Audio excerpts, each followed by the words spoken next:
बिस्मिल्लाहिर्रहमानिर्रहीम। Good evening नाज़रीन। Programme the law show के साथ ज़ाकिर ख़ान आपकी खिदमत में हाज़िर है। हमारा ये प्रोग्राम हर ट्यूसडे को वीनस टीवी पे होता है। आज 1 नवंबर है, 1 नवंबर, और इस प्रोग्राम को अब करते हुए काफ़ी टाइम हो गया वीनस टीवी पे। तो मैं उम्मीद करता हूँ कि इस प्रोग्राम के फॉर्मेट से आप बड़ी अच्छी तरह वाकिफ़ होंगे। हम इस प्रोग्राम में जो भी आपके कानूनी मसाइल हैं उस सिलसिले में आपके क्वेश्चन मतलब टेलीफोन कॉल्स लेते हैं। मैं कोशिश करता हूं कि आपको जो आपकी लीगल प्रॉब्लम्स हैं उस सिलसिले में आपको जो कानूनी गाइडेंस चाहिए वो मैं इस प्रोग्राम में दे सकूं। लेकिन डिटेल में मैं इस प्रोग्राम में आपको मशवरा नहीं दे सकता, वक्त ये इजाज़त नहीं देता। इसलिए मैं हमेशा ये ज़रूर कहता हूँ कि जब आपकी मुझसे बात होती है इस प्रोग्राम में तो उसके बाद भी अपने केस या कानूनी मसले से रिलेटेड जो भी आपकी जो अगला स्टेप है उसको उठाने से पहले ज़रूर किसी वकील से जाके डिटेल में केस डिस्कस कर लिया करें, ताकि किसी किस्म की कोई कन्फ्यूजन ना हो। क्योंकि मुझे वक्त इस बात की इजाज़त नहीं देता कि मैं आपसे डिटेल में आपका केस डिस्कस कर सकूं। मेरी कोशिश होती है कि जो कॉलर्स इस प्रोग्राम में हमें कॉल करते हैं उन सब की हम कॉल्स ले सकें और उनसे बात कर सकें। उम्मीद करता हूं कि इस प्रोग्राम में आपको इसका फ़ायदा ज़रूर हो रहा होगा। यूके के इमिग्रेशन के कवानीन से ख़ास के हवाले से ख़ास तौर पे वक्तन फ़वक्तन जो अपडेट भी आती है वो भी मैं इस प्रोग्राम में वक्तन फ़वक्तन ज़रूर देता रहता हूँ। और अगेन मैं समझता हूँ और उम्मीद करता हूँ कि आपको इस प्रोग्राम का फ़ायदा हो रहा होगा। नाज़रीन, चंद बातें मैं रिपीट ज़रूर करूँगा, और वो ये कि जब आप इस प्रोग्राम में कॉल करते हैं, आपकी कॉल थ्रू होती है, तो बराए मेहरबानी अपने टीवी का वॉल्यूम ज़रूर बंद कर दिया करें, ताकि बग़ैर किसी डिले के आपकी मुझसे बात हो सके।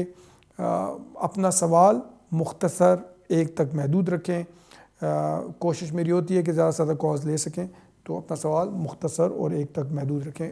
स्क्रीन पे मेरे ख्याल में स्टूडियो का नंबर आ रहा होगा, इसी नंबर पे आप कॉल करके मुझसे बात कर सकते हैं। हमारा लास्ट वीक प्रोग्राम नहीं हुआ था, वो रिपीट प्रोग्राम था। तो अगर आपका स्क्रीन पे अगर आपको कोई मसला है, स्क्रीन पे हमारा नंबर आ रहा है, इसी नंबर पे आप कॉल करके मुझसे बात कर सकते हैं। यूरोपियन ब्रेक्ज़िट के हवाले से जैसा कि पिछले कुछ अरसे से ये सुनने में आता है, और क्लाइंट्स जो हैं वो भी काफ़ी पूछते हैं कि क्या यूके गवर्नमेंट की पॉलिसी है। अभी फ़िलहाल तो ऐसा सच कोई पॉलिसी नहीं आई, अभी मामला स्टार्ट नहीं हुआ ब्रेक्ज़िट का या यूके के निकलने का ईयू से।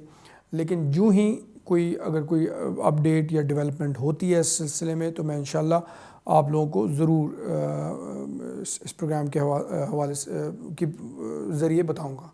तो अभी फ़िलहाल जो यूरोपियंस हैं यहाँ पे या उनके जो डिपेंडेंट्स हैं उनके वही राइट्स हैं जो कि वो पहले थे। अभी फ़िलहाल ब्रेक्ज़िट के हवाले से कोई नई गवर्नमेंट की पॉलिसी या स्ट्रेटजी उन्होंने अनाउंस नहीं की। तो नाज़रीन, प्रोग्राम का आगाज़ अपने कॉलर से करते हैं और अपने पहले कॉलर की तरफ चलते हैं। हेलो अस्सलाम वालेकुम। जी, वालेकुम अस्सलाम। जी, कौन बोल रही हैं और क्या सवाल है? हाँ, मेरा नाम आयशा है और मेरा सवाल एक ये है कि आज हमें पता चला है कि राइट ऑफ अपील अब ह्यूमन राइट्स की राइट ऑफ अपील अब खत्म कर दी गई है। जी जी। तो क्या ये बात सच है? और अगर है तो लिखा हुआ है अंदर इंटरनेट पर के 1 दिसंबर से खत्म हो जाएगी। तो अभी जो लोग अंदर मतलब जिन्होंने राइट ऑफ अपील के लिए डला हुआ है, इनका तो कोई जजमेंट आएगा ना? देखिए, जिन लोगों ने जो राइट ऑफ अपील का जहाँ तक ताल्लुक है, जहाँ तक मेरी इन्फॉर्मेशन, अगेन मैं इसको नेक्स्ट वीक में क्लियर करूँगा इंशाल्लाह, लेकिन जहाँ तक मेरी इन्फॉर्मेशन है कि राइट ऑफ अपील का जो मेन जो इशू हुआ है कि ह्यूमन राइट्स में भी अगर किसी के पास राइट ऑफ अपील है तो उसको और वो अगर अपील करते हैं यहाँ पे तो उनको जो यूके जो होम ऑफिस है वो रिमूव कर सकते हैं यहाँ से, यानी कि यहाँ से डिपोर्ट किया जा सकता है जब तक उनकी अपील पेंडिंग भी है। और ऑब्वियसली उसके साथ फिर प्रॉब्लम ये ज़रूर आएगी कि राइट ऑफ अपील यहाँ से फिर खाली आउट ऑफ कंट्री कर देंगे। तो जो आपका सवाल था वो ये कि जिन लोगों ने ऑलरेडी अपील की हुई है जहाँ तक मैं समझाऊँ जो आपका सवाल था, तो उनके साथ क्या होगा। तो जिन लोगों ने ऑलरेडी अपील की हुई है उनकी अपील तो अभी फ़िलहाल जब तक आती नहीं है तो मैं नहीं समझता कि कोई इसमें उनके लिए कोई परेशानी वाली बात है। बहुत शुक्रिया। नेक्स्ट कॉलर की तरफ चलते हैं। हेलो। अस्सलाम वालेकुम जी। जी वालेकुम अस्सलाम जी, कौन सा बोल रहे हैं? जी मोहतरम, मैं ज़हूर बात कर रहा हूँ बर्मिंघम से, और मेरा क्वेश्चन ये है जी कि जिन लड़के या लड़की की शादी होती है पाकिस्तान में, वो जब वहां से वो लेके आते हैं अपने स्पाउस को, तो यहाँ पे उनको 18,600 पाउंड शो करना पड़ता है। अब बात है कि अगर उनके पास ये पैसे ना हो और अगर उनके अकाउंट में, चाहे यहाँ वाले के अकाउंट में या वहां वाले अकाउंट में इतना पैसे हो, वो कितनी अमाउंट होनी चाहिए कि वो उसको अपने स्पाउस को स्पॉन्सर कर सके? नहीं, आप बात कर रहे हैं जब वो यहाँ पे आ जाते हैं उसके बाद? नहीं जी, बुलाने के लिए हमें शो करनी पड़ती है कि 18,600 पाउंड मेरी इनकम है, लेकिन अगर इनकम नहीं है लेकिन मेरे स्पाउस के पास वहां पाकिस्तान में इतने पैसे उसके अकाउंट में कितने होने चाहिए? ठीक है, मैं समझ गया आपका। देखें, 18,600 तो इनकम की रिक्वायरमेंट है, ठीक है, लेकिन अगर कोई काम नहीं कर रहा तो फिर उसकी जो सेविंग्स की रिक्वायरमेंट है, अगर बिल्कुल कोई काम नहीं कर रहा तो जो सेविंग की रिक्वायरमेंट है वो है 62,500 पाउंड, यानी कि 62,500 पाउंड आपके अकाउंट में होने चाहिए। आप जो स्पॉन्सर हैं या फिर जो एप्लीकेंट हैं जो पाकिस्तान से अप्लाई कर रहे हैं, किसी एक के भी अकाउंट में हो, 62,500 पाउंड 62,500 पाउंड्स होने चाहिए, जो कि उनके अकाउंट में 6 महीने से मिनिमम होने चाहिए। बहुत शुक्रिया। नेक्स्ट कॉलर की तरफ चलते हैं। हेलो जी, अस्सलाम वालेकुम। वालेकुम सलाम, कौन सा बोल रहे हैं? जी, वलीद भट्ट बोल रहा हूँ। मैं इस वक्त पेरिस में मौजूद हूँ। जी वलीद भट्ट साहब, वही वलीद भट्ट साहब जो हमारे मतलब काफ़ी आप क्लाइंट भी रहे हैं? जी जी जी, जी बिल्कुल मैं वही हूँ। वलीद भाई कैसे? और प्रॉब्लम ये हुई है कि मैं वाइफ के साथ इटली में अभी शिफ्ट हो गया था, तो वाइफ के पास हेलो जी जी मैं सुन रहा हूँ आपके सवाल। अच्छा, तो वाइफ के पास ना 5 इयर्स का वो रेजिडेंट परमिट हो गया हुआ। तो अभी हम कल ट्रैवल कर रहे थे वाया डंकर्क टू लंदन। तो मेरे ज़हन में मेरे पास जो रिटर्न था वो ये था कि E family member can travel freely without visa. ठीक है, उन्होंने हमें डोवर पोर्ट पे उन्होंने रोक के तो मेरी वाइफ को तकरीबन 7 आवर्स डिटेन किए रखा। उसके बाद उन्होंने हमें रिफ्यूज़ कर दिया, we are not satisfied, they refused us. तो हम लोग स्टक होके बैठ गए अब पेरिस में। तो अभी आप बताएं कि अभी क्या बेस्ट हो सकता है कि वी कैन ट्रैवल अगेन? नहीं, लेकिन उसमें तो ये है ना कि आपकी वाइफ के पास यूरोपियन रेजिडेंस परमिट था, ठीक है? जी जी, और पाकिस्तानी पासपोर्ट वैलिड भी था। हाँ, लेकिन आपके पास कौन सी नेशनलिटी है? ब्रिटिश पासपोर्ट है और इटली की रेजिडेंसी भी है मेरे पास। अच्छा, तो आपने वहाँ पे इटालियन वहाँ पे आपके पास रेजिडेंसी है, तो उस बेसिस पे आपकी वाइफ को डिपेंडेंट वीज़ा मिला था ना, ऐसा ही है? डिपेंडेंट वीज़ा मिला जी, बिल्कुल ऐसे ही है। देखिए, उसमें रिक्वायरमेंट तो यही है कि उनको वीज़ा लेना पड़ता है, और ठीक है, मसला सिर्फ ये है कि जब हालात ज़रा थोड़े से बेहतर थे इस हवाले से कि जब ब्रेग्जिट का मामला नहीं था, और तो उसमें तो वो ज़्यादा तंग नहीं करते थे, लेकिन अब आपको पता ही है आजकल ज़रा रिस्ट्रिक्शंस हैं इस हवाले से, तो इस वजह से आपको वो कर रहे हैं। तो उनको आप वीज़ा लेके क्यों नहीं आ सकती? नहीं, हमें इमरजेंसी आना पड़ा, दैट्स व्हाई जल्दी निकलना पड़ा। अदरवाइज तो वीज़ा लेके भी आते। हाँ, लेकिन इसमें फिर ये है कि उनको वीज़ा लेना पड़ेगा, अगर उन्होंने छोड़ा नहीं है तो ऑब्वियसली फिर उनको वीज़ा लेना पड़ेगा, बेशक जो भी विजिट वीज़ा, तो और वो मिल भी जाएगा। तो मेरे ख्याल में कोई मसला नहीं होना चाहिए। अभी इनकी कंप्लेन की जा सकती है कि उन्होंने जो ज्यादती की है, 7 आवर्स डिटेन की रखा है वाइफ को, और अभी अगर हम दोबारा पोर्ट जाते हैं और उनको रिक्वेस्ट करते हैं कि हमें इमरजेंसी हमें जाना चाहिए। जी, उनकी डिस्क्रेशन बहरहाल है, आप कंप्लेन करना चाहें तो कर सकते हैं कि जी मैं यूरोपियन वहाँ पे रेजिडेंट हूँ, तो वही मैं वहाँ पे ट्रीटी राइट एक्सरसाइज कर रहा हूँ, तो मेरे साथ अगर मेरी वाइफ आ रही है तो उनको आप छोड़ें। कंप्लेन करना चाहें तो कर सकते हैं। लेकिन अभी दोबारा ट्राई करें तो वो हमें एंट्री क्यों नहीं देंगे?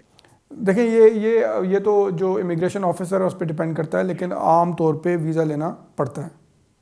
ठीक है, वो जो ई रेजिडेंट परमिट है। जी जी, लेकिन फिर भी आपको यहाँ पे विजिट वीज़ा या जिस वीज़े के लिए की बेसिस पे आप आ रहे हैं यहाँ पे, वो वीज़ा चाहिए होता है। ठीक हो गया, ठीक हो गया। ठीक है वलीद भाई, आप फिर मुझसे बात को रब्ता कर लीजिएगा तो इंशाल्लाह देख लेंगे। ठीक है, बहुत शुक्रिया वलीद भाई, thank you very much. Next collar की तरफ चलते हैं। हेलो जी, अस्सलाम वालेकुम। वालेकुम अस्सलाम, कौन सा बोल रहे हैं? जी, उमैर बात कर रहा हूँ मैनचेस्टर से। जी उमैर साहब जी, क्या सवाल है आपका? पूछना था कि मैं 2011 में स्टूडेंट आया था, मैंने 2014 में शादी की, तो उस वक्त मुझे स्पाउस वीजा मिल गया था। उस वक्त वाइफ काम भी करती थी 18,600 की रेट पे। हेलो जी जी, मैं आप सुन रहा हूँ, आवाज़ जरा आपकी हल्की आ रही है, लेकिन बोलिए आप। हाँ जी, तो मैं अभी मेरी एक्सटेंशन ड्यू है दिसंबर में। जी अभी मैं, एक बेटा है मेरा 2 साल का होना है उसमें जनवरी में, तो अभी मेरी पर रिक्वायरमेंट पूरी नहीं हो रही। 18,600 बड़ी पहले मेरी थी, वेज अच्छी थी, लेकिन अभी मेरा क्योंकि वीजा भी खत्म हो रहा है तो मुझे वो आवर नहीं दे रहे। कहते अब तुम्हारा पहले एक्सटेंशन होगी तो फिर अब मुझे उसके पहले में पहला साल जो था उसमें मेरी वेज ठीक थी, तो अब मैं बेनिफिट भी ले रहा हूँ। तो क्या मुझे वो किस बेस पे अभी मुझे अप्लाई करना पड़ेगा? देखिए, 18,600 रिक्वायरमेंट तो है, और जब आप एक्सटेंशन के लिए अप्लाई करते हैं तो आपको कमाना ज़रूरी होता है अगर आप स्पाउस वीज़े की एक्सटेंशन पे जाते हैं। लेकिन अगर आपकी उस वजह से, जिस तरह जो आपकी सिचुएशन है उसमें अगर आपका काम अब नहीं हो रहा पूरा और 18,600 इनकम पूरी नहीं हो रही, लेकिन चूंकि अब आपका ब्रिटिश बच्चा है तो आप जो है फिर भी अप्लाई कर सकते हैं एक्सटेंशन पे। और इसमें फिर होम ऑफिस की डिस्क्रेशन है। जब बच्चा ब्रिटिश हो जाए तो आम तौर पे वो डिस्क्रेशन आपके फेवर में एक्सरसाइज कर सकते हैं। लेकिन मसला सिर्फ उसमें ये है कि जब आप इनकम पूरी नहीं करते तो फिर आपको वो 10 इयर्स के रूट में डाल देते हैं। अभी आप 5 इयर्स रूट पे हैं, यानी कि आपको 2.5 साल का वीज़ा मिला था। अब आप अगर इनकम पूरी करते, रिक्वायरमेंट सारी पूरी करते, तो 2.5 साल के लिए मज़ीद वीज़ा एक्सटेंड हो जाता और 5 साल पूरा करने के बाद आप इंडेफिनिट के लिए अप्लाई कर सकते थे। लेकिन जब आप अभी इनकम की रिक्वायरमेंट पूरी नहीं करते तो फिर आप 10 इयर्स रूट में वो आपको डाल सकते हैं, तो आपको 10 साल बाद इंडेफिनिट के लिए आप अप्लाई कर सकेंगे। लेकिन जहाँ तक एक्सटेंशन का ताल्लुक है, मैं समझता हूँ अगर आपका बच्चा भी ब्रिटिश, जिस तरह आपने बताया बच्चा भी अब है 2 साल का, काम भी आप बहरहाल कर रहे हैं लेकिन इनकम पूरी नहीं कर रहे, तो एक्सटेंशन आपकी हो सकती है, लेकिन वो 10 इयर्स रूट की बेसिस पे शायद हो। उम्मीद करता हूँ आपको आपके सवाल का जवाब मिल गया होगा। बहुत शुक्रिया। नेक्स्ट कॉलर की तरफ चलते हैं। हेलो हेलो, अस्सलाम वालेकुम। जी वालेकुम सलाम। जी कौन बोल रही हैं और क्या सवाल है? जी मैं तबा बात कर रही हूँ। मैंने जून में काम शुरू किया था क्योंकि मैं स्पाउस वीजे पे और मेरी एक्सटेंशन जो है जनवरी में है। तो मैंने 3 मंथ काम किया था, तब मेरे हस्बैंड काम नहीं करते थे। उन्होंने जॉब स्टार्ट की है अपनी अक्टूबर से, तो अब लेकिन उनके 6 मंथ पूरे नहीं हो रहे। मतलब उन्होंने कहा था ना 6 मंथ की वेजेस स्लिप लगेंगी और टैक्स का। तो अब हमें क्या करना चाहिए? क्या हम दोनों, जैसे मैंने 3 मंथ्स किया तो वो 3 मंथ्स अब उनके हो जाएंगे, तो क्या हम इकट्ठे 6 मंथ का दे के अप्लाई कर सकते हैं एक्सटेंशन? आप स्पाउस वीजे पे है ना? जी। और आपको कोई बच्चा है? नहीं। अच्छा, देखें ये आपको प्रॉब्लम आ सकती है क्योंकि रिक्वायरमेंट मिनिमम 6 महीने की है। अगर आप दोनों 3-3 महीने के लिए काम कर रहे हैं तो उसका मतलब ये नहीं होता कि 6 महीने वो हो जाएं। तो पहले आप काम कर रही थी या क्या, मतलब किस तरह? मुझे नहीं, पहले मैं काम नहीं कर रही थी, तो मैंने जून से स्टार्ट किया था काम। तो मैं अभी भी स्टिल काम करती हूँ, बट मैं 2-3 हफ्ते की सिक पे हूँ, तो मैं कंटिन्यू दोबारा करूंगी। और मेरे हस्बैंड भी काम कर रहे हैं तो वो भी कंटिन्यू अभी भी करेंगे। आप अगर जून से स्टार्ट करती हैं तो मेरे ख्याल में आपका वीज़ा कब ख़त्म हो रहा है? जनवरी में 2017। तो आपके 6 महीने तो पूरे हो जाते हैं ना। अगर 2 हफ्ते सिक पे में भी हैं तो आपके 6 महीने से ज़्यादा का टाइम पूरा हो जाता है। जी, लेकिन मेरा जो कॉन्ट्रैक्ट है वो 16 आवर्स का है, तो कॉन्ट्रैक्ट का तो कोई प्रॉब्लम नहीं होगा। लेकिन आपकी मैं टोटल काम अर्निंग ज्यादा कितनी करती है? हूँ। आपका साल की इनकम कितनी बनती है? मेरा सम टाइम जो होता है कॉन्ट्रैक्ट के ऊपर 16 है, बट मैं काम फुल टाइम ही कर रही हूँ। 38 आवर्स 40 आवर्स हो जाते हैं मेरे वीक के। तो आपकी इनकम 18,600 से ज़्यादा बनती है साल की या नहीं? नहीं, तकरीबन 14,000 पाउंड बन रही है। तो इसलिए अगर मेरे हस्बैंड साथ मेरे मतलब अटैच कर दूं तो वो पूरी हो जाएगी। जी बिल्कुल, अपने हस्बैंड का आप आप अटैच करें, लेकिन उनका मसला ये होगा कि उन्होंने काम चूँकि अभी शुरू किया है तो वो यानी कि उनको 6 महीने नहीं हुए होंगे तो उनको प्रॉब्लम हो सकती है। लेकिन उनको चाहिए ये कि वो काम कंटिन्यू रखें। जब आप एप्लीकेशन करती हैं एक्सटेंशन की तो आम तौर पे एप्लीकेशन डिसाइड होने में भी टाइम लग जाया करता है, लेकिन अगर उस वक्त तक आपके 6 महीने यानी कि जब आपने एप्लीकेशन सबमिट कर दी है और उनके 6 महीने पूरे हो जाते हैं तो बात को भी अपनी पे स्लिप भेज सकते हैं और अगर खुदा न खास्ता आपका वो वीज़ा रिफ्यूज़ कर देते हैं तो आप दोबारा भी एप्लीकेशन कर सकती हैं और उस वक्त तक आप दोनों के 6-6 महीने पूरे हो चुके होंगे। तो एज़ लॉन्ग एज़ वो कंटिन्यूसली काम कर रहे हों, आपके हस्बैंड और आप भी कंटिन्यूसली काम कर रही हैं, अर्निंग दोनों की मिला के 18,600 से ज़्यादा की बन रही है और 6-6 महीने से ज़्यादा का टाइम हो गया, तो वो मामला हल हो जाएगा। मेरा मशवरा ये है कि बेहतर है कि किसी वकील के ज़रिए ये करें, ये बिल्कुल मामला ठीक किया जा सकता है। बहुत शुक्रिया। लेकिन मैं एक बात और जी बहुत शुक्रिया। मुझे बताया जा रहा है एक वक्फे का टाइम हो गया नाज़रीन, तो एक वक्फे पे हम जा रहे हैं, आपकी तरफ जाइएगा नहीं, थोड़ी देर में दोबारा हाजिर होता हूँ।